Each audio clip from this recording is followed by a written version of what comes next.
So I saw you played hockey in high school. I'm wondering what position you played, and if you can compare yourself to an NHL guy, who would it be? And I saw you had 24 penalty minutes in 23 games, so I want to congratulate you on that. Yeah, I played hockey, and I was a left wing. And I guess I would like to compare my game to Zach Parise's game, just like the work ethic and always going and always going.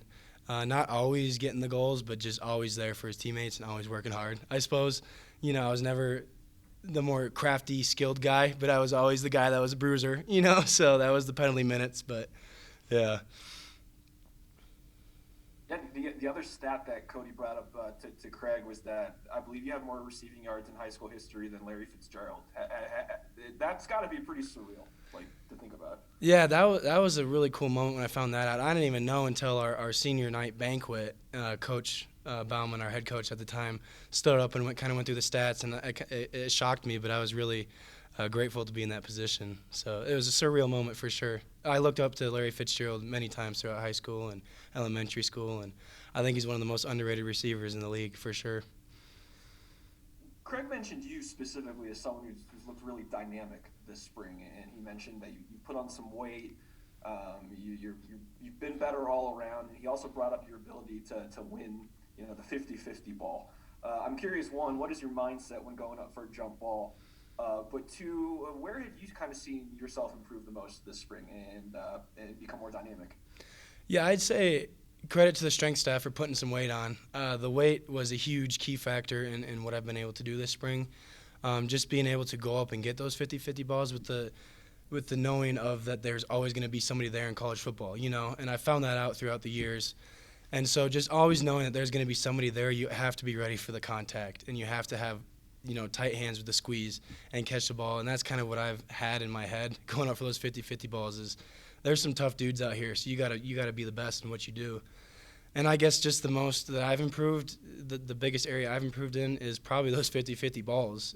I came in my freshman year pretty confident in those 50-50 balls my high school, career.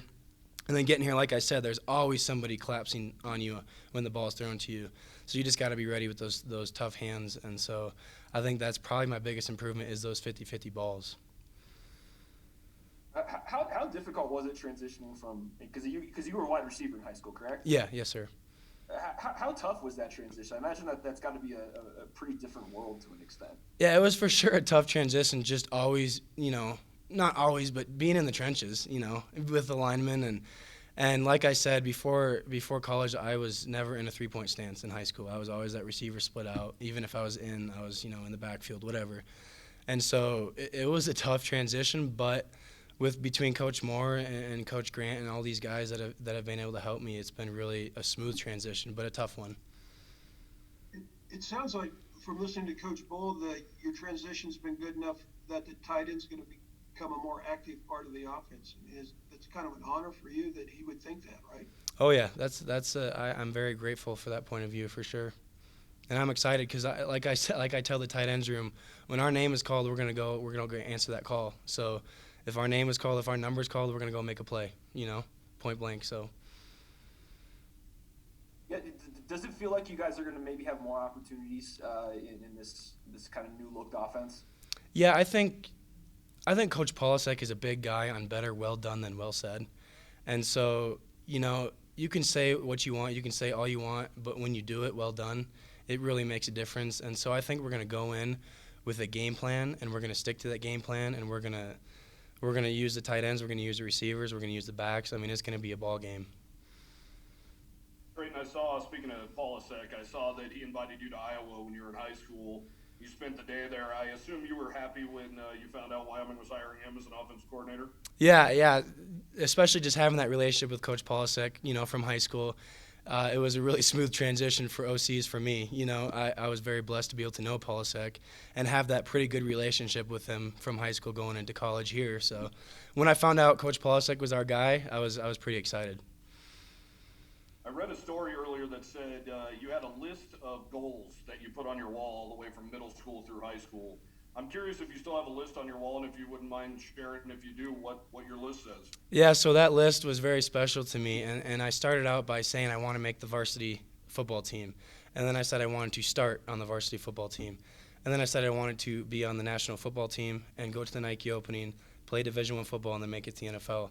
And so I was able to, the Lord's will has been able to make me cross off every single one but the NFL so far. And just like going back to better well done than well said is just, I can put that list up all I want, but the more times I look at it, it reminds me that I need to be able to do it, actually, and be better well done than well said. And actually pursue that. Every time I look at it, remind myself that I got to pursue that with 100 miles an hour.